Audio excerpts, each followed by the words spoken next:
एक बार की बात है। गांव के कुछ मनचले एक लड़की को रोज परेशान किया करते थे। रोज रोज की छेड़खानी से तंग आकर एक दिन वो लड़की गांव की नदी में कूद जाती है। अरे ये क्या? ये लड़की तो अपनी जान देना चाहती है, मुझे इसे बचाना होगा। फिर हीरा भी उसके पीछे पीछे नदी में कूद जाता है और किसी तरह उस लड़की की जान बचा लेता है। ये सब घटना वहाँ पेड़ पर रह रही चुड़ैल देखती है।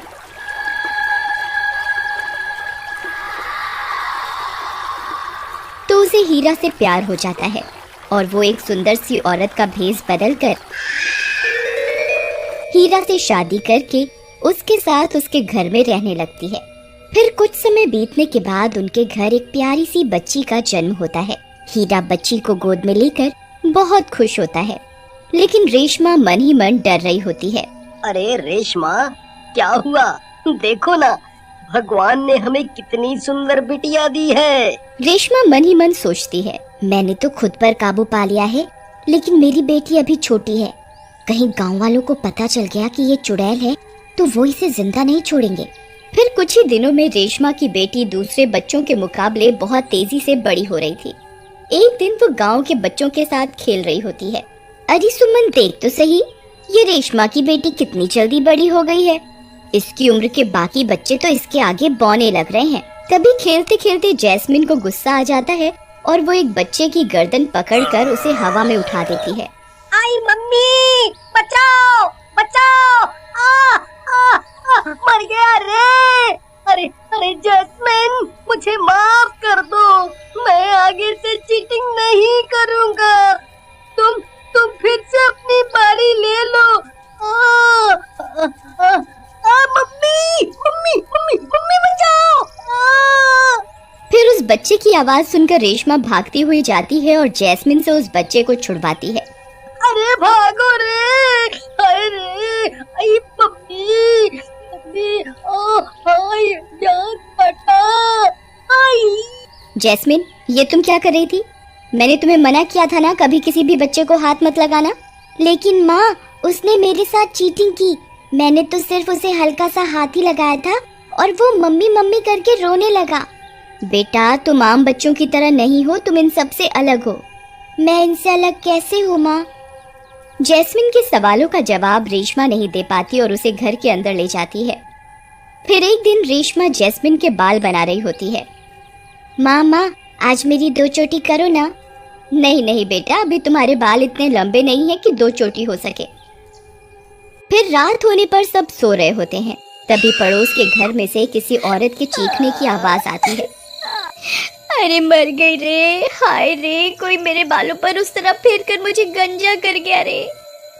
हाय रे, मैं तो गंजी हो गई। मोया कोई अंधेरे का फायदा उठाकर मेरे बाल ही ले गया।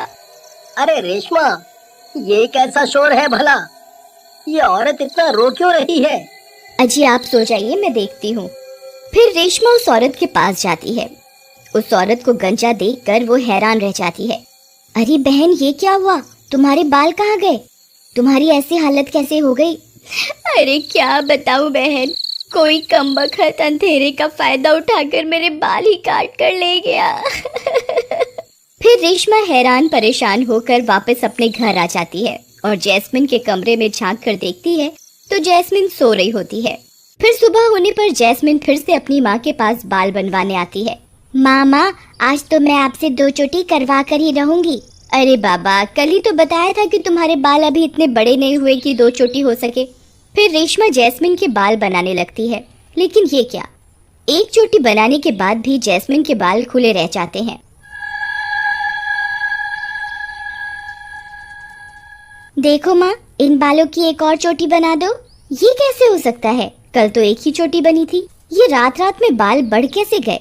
फिर जैस्मिन 2 चोटी बनवा कर बाहर खेलने चली जाती है। रात होने पर गांव में अचानक से चीख पुकार मच जाती है।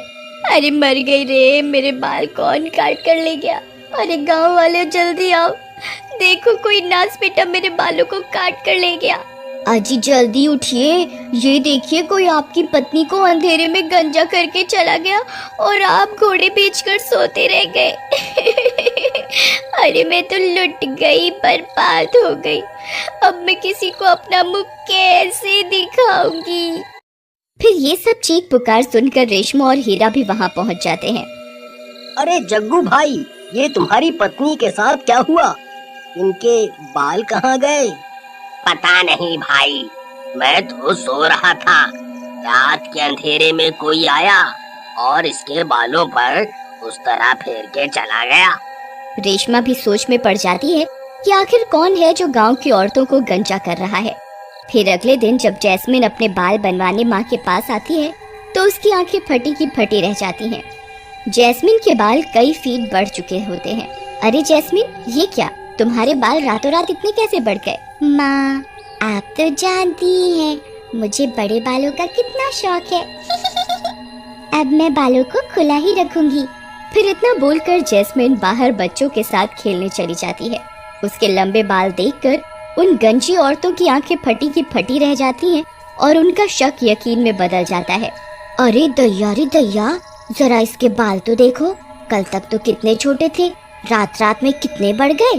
तभी रेशमा भागती हुई जाती है और जैस्मिन को वापस अपने साथ घर के अंदर ले जाती है। अरे रेशमा, ये जैस्मिन के बालों को क्या हुआ? एकदम से इतने लंबे कैसे हो गए? ये तो नामुमकिन है। आखिर ये सब चल क्या रहा है? अजी, मैं आपको कुछ बताना चाहती हूँ। रेशमा हीरा को कुछ बताने ही वाली होती है कि तभी गांव के लोग उनके घर पर हमला कर देते हैं। मारो मारो, ये जैस्मिन जरूर एक चुड़ैल है। आज इस चुड़ैल को जिंदा नहीं छोड़ेंगे। अरे कमबख्त, मुझे गंजा करके खुद इतने बड़े बाल करके घूम रही है, तुझे शर्म नहीं आई? खोल दरवाजा। अब कहाँ छुप कर बैठी है, खोल। हाँ भाइयों, आज इस चुड़ैल को सबक सिखा कर ही रहेंगे। मारो मारो। अरे ओ गांव वालों, तुम्हारी इतनी हिम्मत, मेरी बेटी को चुड़ैल बुलाते हो? वहीं रुको, अभी एक एक को सबक सिखाता हूँ। फिर हीरा लाठी लेकर घर से बाहर जाने लगता है। तभी रेशमा उसे रोक लेती है। नहीं, रुक जाइए, आप बाहर मत जाइए, बाहर आपकी जान को खतरा है। अरे रेशमा, तुम डरो नहीं, मैं अभी इन गांव वालों को सबक सिखा कर आता हूँ। फिर इतना बोलकर हीरा बाहर निकल जाता है।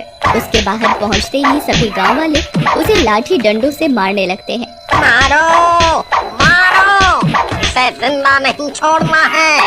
आज इसके पूरे परिवार को मार कर ही दम लेंगे।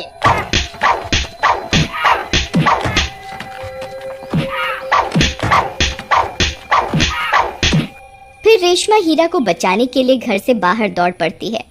लगता है अब मुझे असली रूप में आना ही होगा, नहीं तो ये लोग इन्हें जिंदा नहीं छोड़ेंगे। फिर रेशमा अपने असली चुड़ैल के रूप में आने की कोशिश करती है, लेकिन वो रूप नहीं बदल पाती। अरे ये क्या, मैं चुड़ैल क्यों नहीं बन पा रही? नहीं, ऐसा नहीं हो सकता। अगर मैं चुड़ैल नहीं बनी तो इनकी जान नहीं बचा पाऊंगी। फिर बहुत कोशिश करने के बाद भी रेशमा चुड़ैल का रूप नहीं ले पाती। फिर उसे ध्यान आता है शायद जैस्मिन के जन्म लेते ही उसकी सारी शक्तियाँ जैस्मिन में चली गई हैं। फिर वो भागते हुए घर के अंदर जैस्मिन के पास जाती है। जैस्मिन, चलो, तुम्हारे बाबा को तुम्हारी जरूरत है, जल्दी चलो, नहीं तो गांव वाले उन्हें मार डालेंगे। फिर वो दोनों भागते हुए बाहर जाती हैं। गांव वाले अभी भी हीरा पर डंडों की बरसात कर रहे होते हैं। जैस्मिन, तुम्हें अपने असली रूप में आना होगा, अपनी शक्तियों को पहचानो, तुम्हारे बाबा को आज तुम्हारी जरूरत है।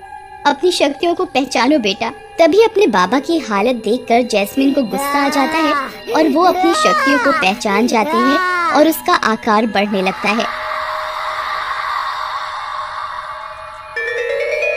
ये सब देखकर गांव वालों की हालत खराब हो जाती है। अरे मार गए रे, ये जैस्मिन तो सच में चुड़ैल निकली। अरे अरे, अब क्या होगा? छोड़ मेरे बाबा को। अगर किसी ने उन्हें हाथ लगाने की कोशिश भी की तो उसका सर उसके धड़ से अलग कर दूंगी। फिर जैस्मिन का गुस्सा देखकर सब गांव वाले उसके आगे हाथ जोड़कर खड़े हो जाते हैं। जैस्मिन बेटा, शांत हो जाओ, अब मैं ठीक हूँ। फिर अपने बाबा को सही सलामत देखकर जैस्मिन का गुस्सा शांत हो जाता है और वो अपना आकार छोटा कर लेती है। फिर रेशमा सभी गांव वालों को यकीन दिलवाती है कि जैस्मिन से किसी को कोई खतरा नहीं होगा। वो अपनी शक्तियों का इस्तेमाल सिर्फ गांव की भलाई के लिए ही करेगी। फिर जैस्मिन अपनी शक्तियों से सब औरतों के बाल उन्हें वापस लौटा देती है और उस दिन के बाद जैस्मिन गांव के सभी बच्चों के साथ हंसी खुशी रहने लगती है।